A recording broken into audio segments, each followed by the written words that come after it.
নমস্কার, আজকের রেসিপিতে আপনাদেরকে স্বাগত। চলুন তাহলে রান্নাঘরে যাওয়া যাক। আমি আঙুরের জুস বানাবো বলে 300 গ্রাম মতো আঙুর নিয়ে নিয়েছি। আমি আগে থেকে আঙুরগুলো ভালো করে ধুয়ে রেখেছি।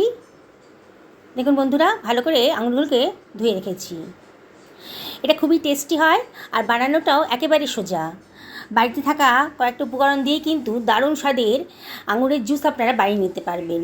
আর যা গরম পড়েছে, এই সময় যদি ঠান্ডা ঠান্ডা গ্রেপসের জুসের শরবত খাওয়া যায় তাহলে কিন্তু দারুণ ভালো লাগবে।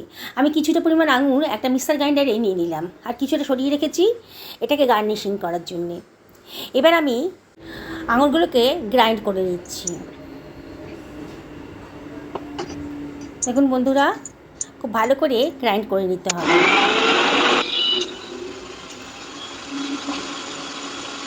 বারবার মিক্সার গ্রাইন্ডারটাকে অফ অন করে খুব ভালো করে আমি গ্রাইন্ড করে নিলাম। দেখুন আমার আঙুরের জুসটা কিন্তু বেরিয়ে গেছে। এবার আমি একটা ছাঁকনি দিয়ে এটাকে ছেঁকে নিচ্ছি।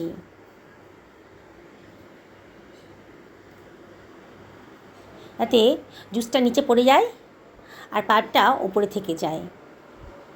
দেখুন আমি কীভাবে আঙুরের থেকে আঙুরের জুসটাকে বার করে নিলাম।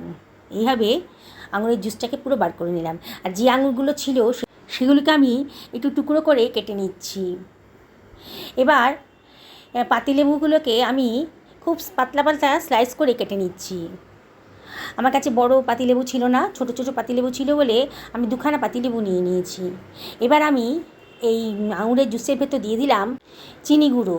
আপনাদের কাছে যদি চিনি গুঁড়ো না থাকে তাহলে আপনারা গোটা চিনিও দিতে পারেন, কিংবা যখন গ্রেপসগুলোকে গ্রাইন্ড করছিলেন তখনও চিনিটা দিয়ে দিতে পারেন, তাহলে গ্রেপসের সাথে চিনিটাও গুঁড়ো হয়ে যাবে।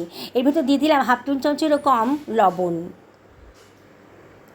এবার দিয়ে দিচ্ছি হাফ টেবিল চামচেরও কম বিট লবণ। বিট লবণটাও দিলে পরে টেস্টি হবে। এবার সব কিছু ভালো করে মিশিয়ে নিচ্ছি। দেখুন বন্ধুরা, কত তাড়াতাড়ি একেবারে দোকানের মতন আঙুরের শরবত তৈরি হয়ে যাচ্ছে। এবার একটা পাত্রের ভেতর আমি নিয়ে নিচ্ছি হাফ টেবিল চামচ মতো বিট লবণ আর হাফ টেবিল চামচেরও কম কাশ্মীরি লঙ্কার গুঁড়ো নিয়ে নিচ্ছি। দেখুন সামান্য পরিমাণ কাশ্মীরি লঙ্কার গুঁড়ো নিয়ে নিলাম। এবার এটাকে আমি ভালো করে মিশিয়ে নিচ্ছি। এটা ডেকোরেশনের জন্য করছি।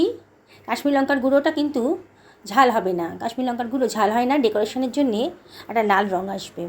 এবার যে সার্ভিং গ্লাসের ভেতর আমি এটাকে সার্ভ করব, সেই গ্লাস দুটো আমি উপরের দিকে একটুখানি লেবু ঘষে নিচ্ছি। দেখুন বন্ধুরা, ভিডিওতে যেমন দেখাচ্ছি একেবারে রেস্টুরেন্ট দোকানের মতন হবে।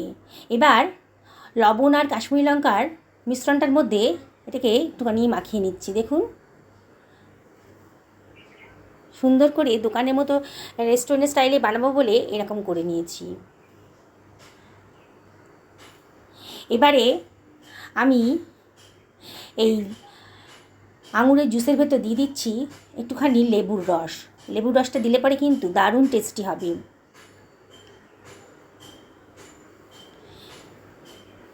এবারে আমি ওই গ্লাসের ভেতর দিয়ে দিচ্ছি কতগুলো আইস কিউব। ঠান্ডা ঠান্ডা এই শরবতটা আপনারা অবশ্যই বাড়িতে বানাবেন। প্রত্যেকের বাড়িতেই এখন কিন্তু আঙুর আসছে, প্রচুর আঙুর, গরমের সময় প্রচুর আঙুর হয়েছে, বাজারে পাওয়া যাচ্ছে। তা আপনারা বাড়িতে যদি আঙুর থাকে তাহলে আজকেই এটা বানিয়ে ফেলুন। দেখুন কত সোজা, আর খেতেও কিন্তু অসাধারণ আর স্বাস্থ্যকরও বটে। কিছুটা আইসক্রিম দেওয়ার পর আমি দিয়ে দিচ্ছি কেটে রাখা আঙুরের টুকরোগুলো আর দিয়ে দিচ্ছি স্লাইস করে কেটে রাখা লেবু। এবারে আমি আঙুরের জুসটা গ্লাসের ভেতর ঢেলে দিচ্ছি। আমি যে পরিমাণ আঙুরের জুস বানিয়েছি তাতে 4 গ্লাস পর্যন্ত শরবত তৈরি হবে। অর্ধেক গ্লাস পর্যন্ত আমি দিয়ে দিলাম। আর এর ভেতর আমি দিয়ে দিচ্ছি সোডা ওয়াটার। আপনাদের কাছে যদি সোডা ওয়াটার না থাকে তাহলে ফ্রিজে ঠান্ডা জলও আপনারা দিয়ে দিতে পারেন, তবে সোডা ওয়াটার দিলে পরে দারুণ টেস্টি হয়।